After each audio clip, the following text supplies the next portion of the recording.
لما يبقى عندك كوبايه زبادي وكوبايتين دقيق يبقى لازم تعمليها وتجربيها. شايفين اللي احنا عاملينه ده؟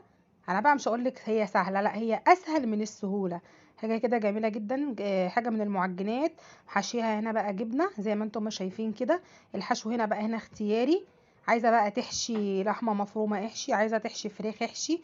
فانا هنا عاملاها اقتصاديه وحاشيه فيها جبن. زي ما انتم ما شايفين حاجه كده في منتهى الجمال، طعمها روعه. معانا بقى هنا كوبايتين دي ميه هننزل بيهم. خلاص، وهننزل بشويه ملح ومعلقتين زيت.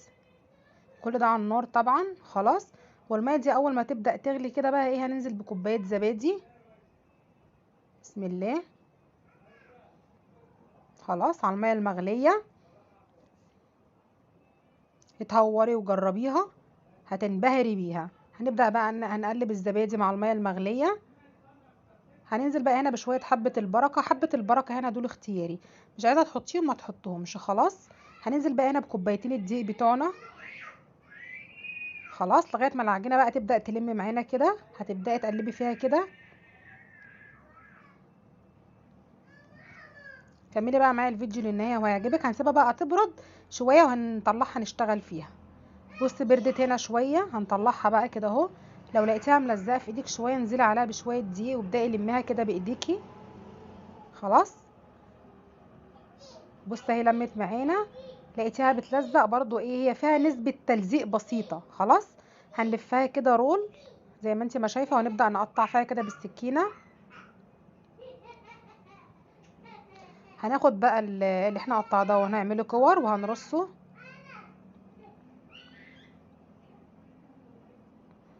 هنا عملناهم اهو كور زي ما انتم ما شايفين. هتاخديها كده هتلاقي فيها نسبة تلزيق بسيطة. لا طب احنا هنعمل ايه، هنشيلها بقى نحط لها بقى شوية دقيق كده.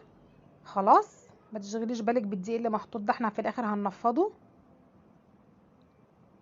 هتبداي تبرميها كده زي ما انت ما شايفة. هتقومي حاطة بقى الحشو اللي انت عايزاه.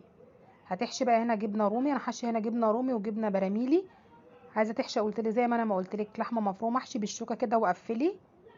خلاص، هعمل معاكم واحدة كمان. طريقتها سهلة خالص. ايه رأيك؟ سهلة وبسيطة. حطي اللايك بقى ما تنسيش. نفضيها كده من الدقيق. شايفين عجينة متماسكة ازاي؟ هتبداي بقى تحطي الجبنة او الحشو اللي انت تحبي اللي انت تفضليه. وهتبداي تقفلي كده وبالشوكة قفلي.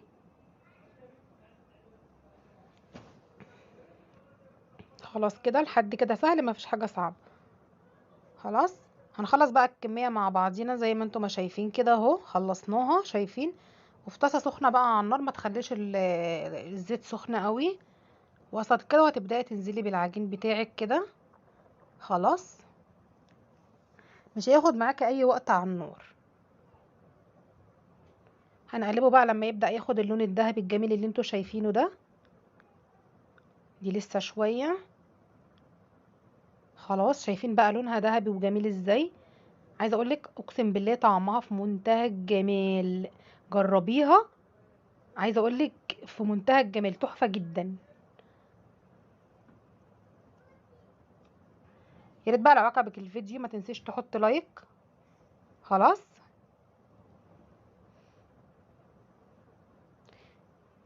مهم.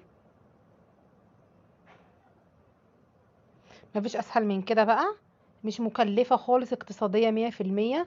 خلصنا بقى هنا كل الكمية اللي انتوا شايفينها الجميلة دي. شايفين شكلها من جوه والعجينة مستوية. شايفين الجبنة جواها، انا هنا حاشية نوعين جبنة. شايفة؟ لو عجبك بقى الفيديو وانت جديدة معايا يا قمر واول مرة تشوفيني، يا ريت تشتركي معايا في القناة. واستنوني حبايبي في فيديو جديد، واشوفكم بخير.